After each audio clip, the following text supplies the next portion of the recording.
Lure of the Void Part 1. August 15, 2012. Nick Land. Narrated by Skeptical Waves. The Frontier of Disillusionment. The idea that we are no longer able to accomplish feats we once could do, like travel to the moon, clashes with the prevailing narrative that we march forever forward.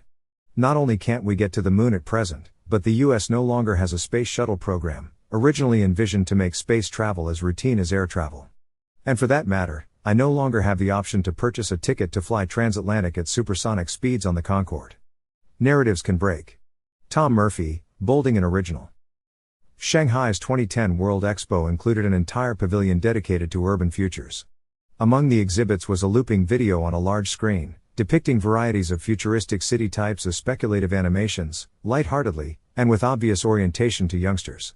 Since children are the denizens of the future, it makes sense to treat them as the target audience for a vision of tomorrow's world, but the effect was also disconcerting, as if parenthesizing what was shown in a form of deniable, non-abrasive irony. This is what the future used to look like. Does it still? On this point, a subtle reserve concealed itself as a concession to childish credibility, or even inconsequential fantasy.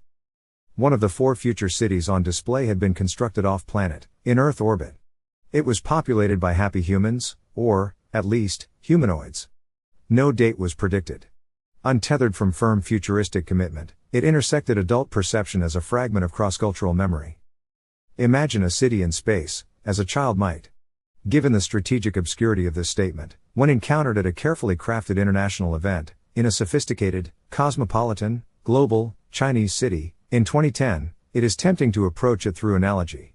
Half a century ago, when Western children were encouraged to imagine such things, during the twilight decades of modernity, 1.0, was a sincere promise being made to them that they would inherit the solar system. If so, is such a promise now being humorously referenced, or is it being redirected, and remade? The 2010 Expo had a space pavilion, too, which only deepened the perplexity. Given the opportunity to reactivate Expo traditions of techno-industrial grandiosity, it was a spectacular mislaunch, containing almost nothing in the way of monumental hardware. The content fell into 2 broad categories: video-based immersive special effects, highly appreciated by kids, and vanilla domestic applications of space technology, on the approximate model of NASA's Lamentable We're the Guys Who Brought You the Non-Stick Frying Pan PR campaign. Anybody hoping for soul-crushing cyclopean military analog launch vehicles and the acrid stink of rocket fuel had clearly wandered into the wrong century. Contemporary international etiquette prevailed, and according to that, the business of blazing into orbit is far too crude, even primitive, to be vigorously publicized. So even in China, at least in its 2010 window to the world, off-planet aspirations were stirred together indissolubly with childhood fantasy. The unmistakable insinuation, harmonized with the commanding heights of world opinion, was that such hard SF dreams had been outgrown. Rather than staring through a window into the spark-torched clangorous workshop of China's emerging national space program, Western visitors found their gazes bounced from mirrored glass, into a postmodern vacuum of collapsed expectations, amongst the eroded ruins of Apollo. 4 decades of Occidental space failure smiled politely back. You lost it, didn't you? A quick trip across the Huangpu to the drearily mundane USA pavilion sufficed for unambiguous confirmation. The dismissal of a human off-planet future as a childish dream has plenty to build upon. The world's publishers and book shops have long accommodated their classification systems to the sleazy ambiguity of the science fiction, fantasy genre, in which futurism smears into one-irism, and the vestiges of hard SF programs, telecommunication satellites, moon bases, space elevators, are scattered amongst fantastic elves in space mythologies, from Star Wars to Avatar. Competitive prophecies decay into polemical allegories, making statements about anything and everything except the shape of the future. Of all the cultural ripples from the truncation of the Apollo-era space trajectory, none is more telling than the rising popularity of moon hoax conspiracy theorizing. Not satisfied with the prospective evacuation of the heavens, the moon hoaxers began systematically editing space travelers out of the past, beginning with the lunar landings. Whilst clearly maddening to space technologists, American patriots, NASA supporters, and sensible types in general, this form of denialism is not only historically comprehensible, but even inevitable. If nobody seriously contests the fact that Columbus reached the New World, it is at least in part because what was then started kept happening. Something began, and continued. Nothing comparable can be said about the process of lunar colonization, and that, in itself, is a provocative oddity. When forecasts are remembered, abandoned outcomes can be expected to mess up memories. Old-school space enthusiast Sylvia Engdahl finds the whole situation pathological, and subjects it to a kind of jerry-built psychoanalysis. With defiant optimism, she attributes the present hiatus in space travel to xenophobic trauma. Much is said about the positive effect of the photos of Earth obtained by Apollo 8, which for the first time showed our planet as a globe, a fragile refuge amid barren surroundings, and thereby launched the environmental movement. The concomitant negative impact, the spread of gut-level knowledge that space is an actual place containing little that's familiar to us and perhaps much that we'd rather not meet, is not spoken of. But it may be no less significant. Could this be one of the reasons why interest in space died so soon after the first moon landing, resulting in the cancellation of the last few planned Apollo missions? She elaborates. Most people do not want to contemplate the significance of an open universe. They do not let uneasiness about it into their minds, but underneath, as the collective unconscious of humankind absorbs the knowledge, they grasp it, and react with dismay disguised as apathy. It does not occur to them that they might be disturbed by the prospect of space exploration. Rather, they believe that although in theory they want humankind to reach new worlds, it's of low priority compared to the problems of here and now. Widespread conviction that the public no longer cares about space may also be a rationalization. Engdahl hints at a modern variant of the Orpheus myth, and captures something of arresting significance. We were told not to look back from orbit, but of course, we did, and what we saw pulled us back down. The damnation of our extraterrestrial outleap gave birth to a lucid environmentalist vision, the Earth seen from space. That is why Tom Murphy turns to the Grand Archdruid of the Ancient Order of Druids in America, John Michael Greer, to transmute elegiac disillusionment into acceptance. The orbiters are silent now, waiting for the last awkward journey that will take them to the museums that will warehouse the grandest of our civilization's failed dreams. There will be no countdown, no pillar of flame to punch them through the atmosphere and send them whipping around the planet at orbital speeds. All of that is over. In the final analysis, space travel was simply the furthest and most characteristic offshoot of industrial civilization, and depended, as all of industrial civilization depends, on vast quantities of cheap, highly concentrated, readily accessible energy. That basic condition is coming to an end around us right now. Disillusionment is simply awakening from childish things, the Druids tell us. This is a point Murphy is keen to endorse. Space fantasies can prevent us from tackling mundane problems. Intriguingly, his initial step towards acceptance involves a rectification of false memory, through a sane analog of moon hoax denial. Surveying his students on their understanding of recent space history, since 1980 or so, he discovered that no less than 52% thought humans had departed the Earth as far as the Moon in that time, 385,000 kilometers distant. Only 11% correctly understood that no manned expedition had escaped low Earth orbit, LEO, since the end of the Apollo program, 600 kilometers out. Recent human space activity, at least in the way it was imagined, had not taken place. It was predominantly a collective hallucination.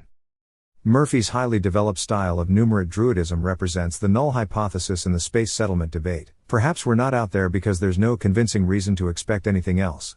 Extraterrestrial space isn't a frontier, even a tough one, but rather an implacably hostile desolation that promises nothing except grief and waste. There's some scientific data to be gleaned, and also, although Murphy doesn't emphasize this, opportunities for political theatrics. Other than that, however, there's nothing beyond Leo worth reaching for. The neo-druidic starting point is unapologetically down to earth. It begins with energy physics, and the remorseless fact that doing just about anything heats things up.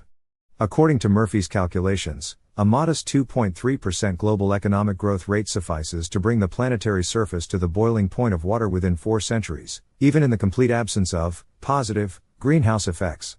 Economic growth is essentially exponential, and that guarantees that we're cooked, due to elementary thermodynamic principles, efficiency limits, and the geophysics of heat dissipation. Within this big picture, conventional energy crisis concerns are no more than complicating details, although Murphy engages them thoroughly. He provides a neat summary of his argument, with internal links, here. From the neo-druidic perspective, the space frontier is a horizon of sheer escapism, attracting those who stubbornly deny the necessity of limitation, pestilential growth addicts. Relying on space to provide an infinite resource base into which we grow/expand forever is misguided. Not only is it much harder than many people appreciate, but it represents a distraction to the message that growth cannot continue on Earth and we should get busy planning a transition to a non-growth based, truly sustainable existence. Since plenty of irrepressible growth mongers seriously want to get out there, Murphy trowels on the discouragement in thick, viscous layers. Most of the deterrent factors are relatively familiar, but none of them are frivolous, or easily dismissed. The principal problem is the most qualitative, and druidic, human adaptation to terrestrial conditions. This is strikingly illuminated by a consideration of terrestrial frontier environments that remain almost entirely unexploited, despite environmental features that are overwhelmingly more benign than anything to be found off-planet.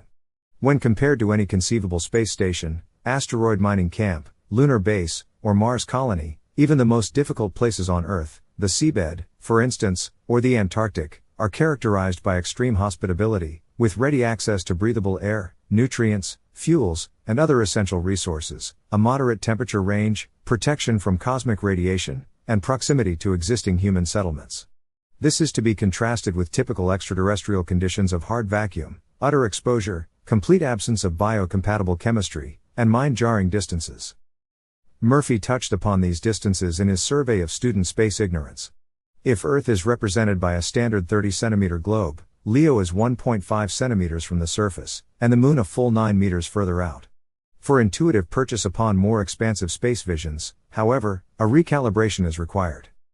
It makes sense to model the Earth as a small apple, 8.5 centimeters in diameter, because then an astronomical unit, AU, the mean Earth-Sun distance of roughly 150 million kilometers, 93 million miles, or 500 light seconds, shrinks to a kilometer, with the Sun represented by a sphere a little over 10 meters in diameter. The Moon now lies less than 2.7 meters out from our toy Earth, but Mars is never less than 400 meters away, the nearest asteroids a kilometer away. The distance to the edge of the planetary solar system, Neptune, is at least 29 kilometers, and within this spatial volume, a sphere of roughly 113,400 O cubed, less than 1 part in 27 billion is anything other than desolate vacuum, with almost all the rest being solar furnace. On the toy scale, the outer edge of the solar system, and the Oort cloud, lies 50,000 kilometers from the Earth.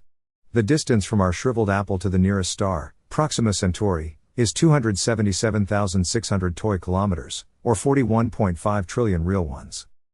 If space colonization is being construed as an escape from terrestrial resource constraints, then a pattern of activity needs to be knitted across these distances, producing, at a minimum, an energy surplus. In a non-frictional kinetic system, governed almost purely by macroscopic conservation of momentum, the basic currency of space activity is delta V, or the transformation of velocity.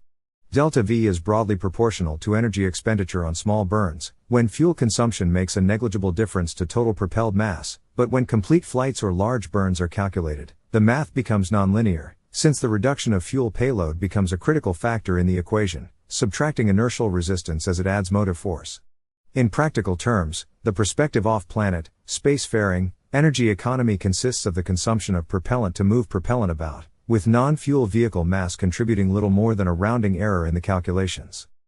Somewhat counterintuitively, it is possible to get the rocket moving faster than the exhaust velocity once the fuel mass exceeds 63% of the total initial mass.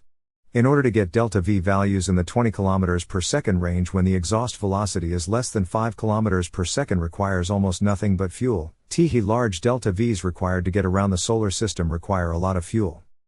This double registry of fuel within the nonlinear equations of rocket math, as payload and propellant, is the key to Murphy's deep skepticism about the viability of off-planet energy economics. The fuel resources strewn within the inner solar system, even assuming their absolute abundance, cannot be moved around usefully for less energy than they provide. Jupiter offers the most tantalizing example. This methane-rich gas giant might be superficially apprehended as an immense cosmic fuel depot, but even the most generous calculations of delta V requirements for a Jupiter tanker run imply energy expenditures at least an order of magnitude higher than energy obtained from the scooping operation alone. The inner solar system is abundant in stranded resources that cannot conceivably be extracted at a cost lower than their value. That, at least, is the coherent neo-druidic perspective. And yet, in the yawning void, where the space settlements were meant to have been, the stirrings have not ceased.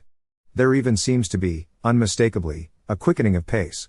Chinese taikonauts, private, American, new space businesses, and ever more advanced robots are venturing out beyond the wreckage of dead dreams. Are they heading anywhere that works, or that even makes sense?